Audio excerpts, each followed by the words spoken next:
It's everywhere. At this very moment, it's at your toes, right? It's everywhere, right? But your cute little toes don't have receptors for TSH. The only receptor for TSH is on your thyroid.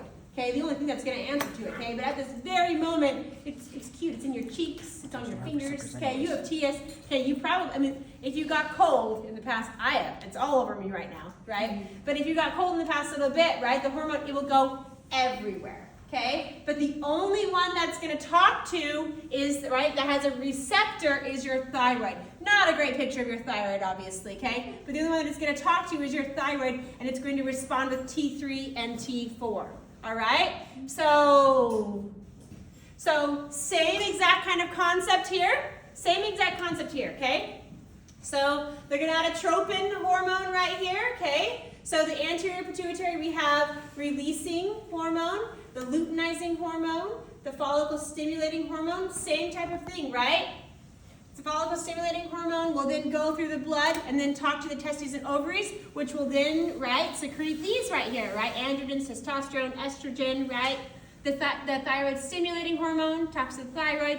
ACTH talks to your adrenal cortex, right? Your stress hormone. Your growth hormone is going to talk to your liver, which will release lots of growth going on, okay? So it's all about, so your anterior pituitary hormone is going to release the stimulating hormones to talk to a different gland somewhere else to get it to release something, okay? To get it to release something. And then, oh yes, T3 and T4, which of course, that's going to increase your metabolism. That's going to increase, right, your ability. So then, last part here, and then we're done. Okay, so for your thyroid to work, okay, for your thyroid to work, this is an example when negative feedback does not take place.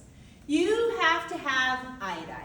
For your thyroid to be able to, it works, but for it to be able to produce T3 and T4, you have to have iodine. It uses iodine in its cute little recipe when it's baking it up. It's like, I need some iodine. Oh, good, you know, and it can make it, okay? If it's not present, it cannot release T3 and T4. You will not get warm. It will never be shut off because you will never be able to tell yourself like, oh, there's enough in the blood, we're good, calm it down, okay? So if we go back here, okay, here, your thyroid stimulating hormone is sent in the blood, sent to your thyroid, and is like, release T3, release T4, release it, right?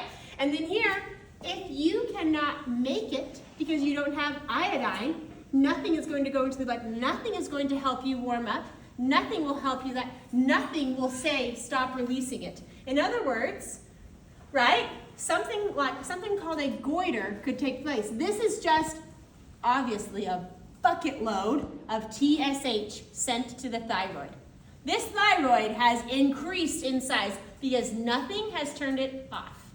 Nothing has, I mean, this is why we love negative feedback. So this would be hyperthyroidism? Yes, I yes. have hypothyroidism. Oh, hey. Yeah. Hey, there we go. Yes. Okay. Goiter right here, okay? These are goiters right here. Obviously a severe case. Obviously in our country not as common because iodine, right? It's in a lot, right? That's a big reason actually why in our country you'll see salt is iodized, right? And it will have, and they have to have a label on the front saying does not contain iodine, right? Because if you have enough iodine, you don't need to eat it by the spoonful. You barely need any of it, but it has to be present. And if it's not present, you'll have, it will mess up your ability of negative feedback, okay? So a goiter right here, okay? Because the thyroid is constantly, saying, come on, let out T3 and T4, and it can't.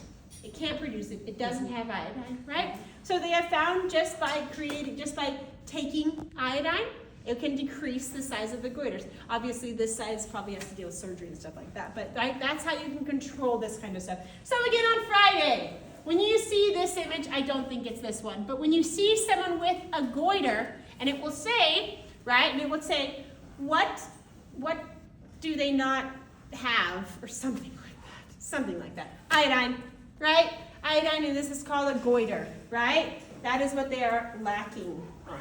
All right, that is class. Now